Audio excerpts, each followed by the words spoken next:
Thank you for joining us for our second quarter investment strategy titled Turn Down the Volume. For those of you that joined us for our Outlook 2025, this will be a familiar message because Turn Down the Volume was one of the 5 lessons learned that we shared to keys to long-term successful investing.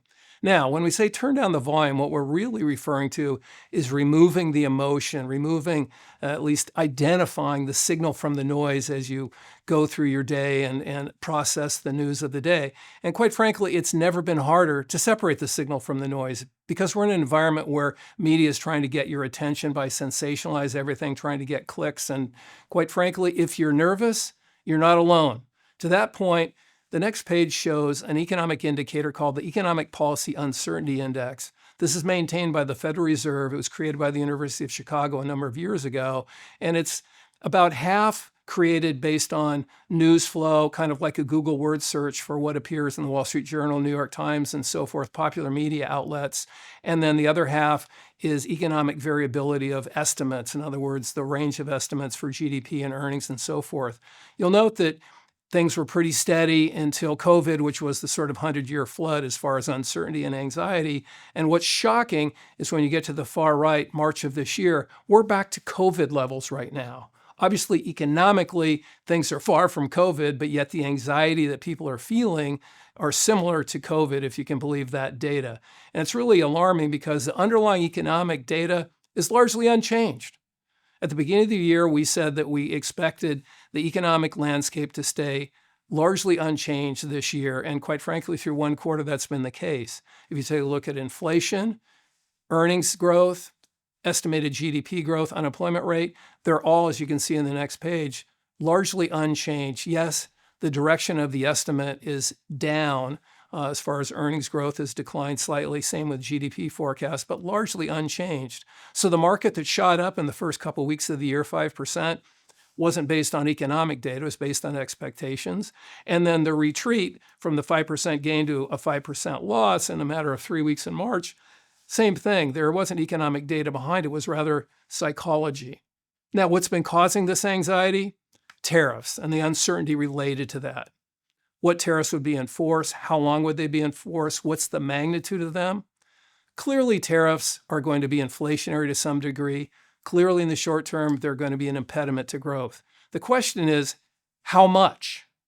Now, we understand that China, Mexico, and Canada combined represent 43% of all imports. They're our major trading partners. But what you don't hear is that consumer expenditures on all imported goods is only 11% of their expenditures.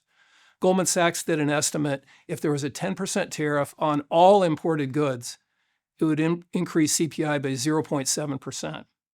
So the next page here, we indicate where expectations were for economic growth and inflation at the beginning of the year in dark blue, and then an estimate based on what we think now, and it's highly dynamic, obviously, and fluid as to what is going to happen with tariffs. But as we record today, our best guess is that the tariffs will take economic growth down from 2% to 1.5%, and inflation up from 2.8 to mid threes, maybe higher. The error of the estimate is for higher, not lower. But again, it's contained. This is not something that's going to take us into recession or cause inflation to be something that we had experienced 3 or 4 years ago coming out of COVID.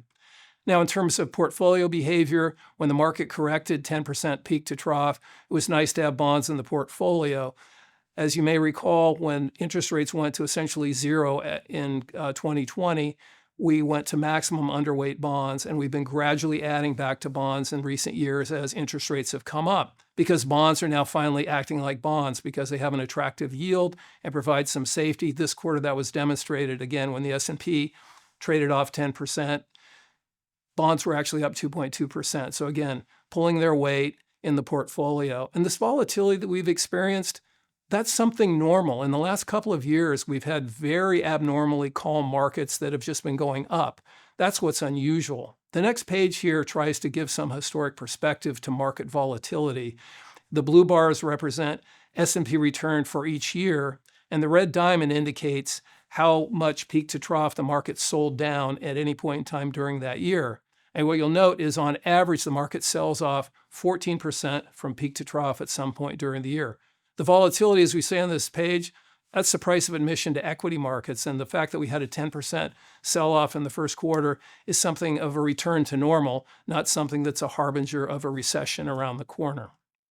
Now, at the beginning of the year, we talked about a broadening of the market. In the last 2 years, a handful of large cap AI-related companies have been dominating market returns, known as the Magnificent Seven. Our expectation at the beginning of the year that we talked about was for a broadening of the market, more earnings coming from the other 493 companies in the S&P 500. And that's what you saw in the first quarter. In the first quarter, the S&P was down a little over 4%. The Mag 7 stocks were down 15%, and the average stock was down 1%. So the market broadened as we expected. We expect that to continue as the year progresses. Now, what could cause us to change our mind? We're constantly challenging our thesis, taking a look at our instrument panel, if you will, for indicators of a change in the economic winds. 3 things that we would highlight that are very useful are, number 1, unemployment claims. This is a weekly data series. It's very important. Obviously, employment is the key to the U.S. economy. And right now, with unemployment at 4.1%, the consumer is in good shape and employed. The next thing that we look at is earnings revision activity. Where corporate earnings go ultimately is where stocks will go. And so that's a great indicator and a sign of where stocks will be headed.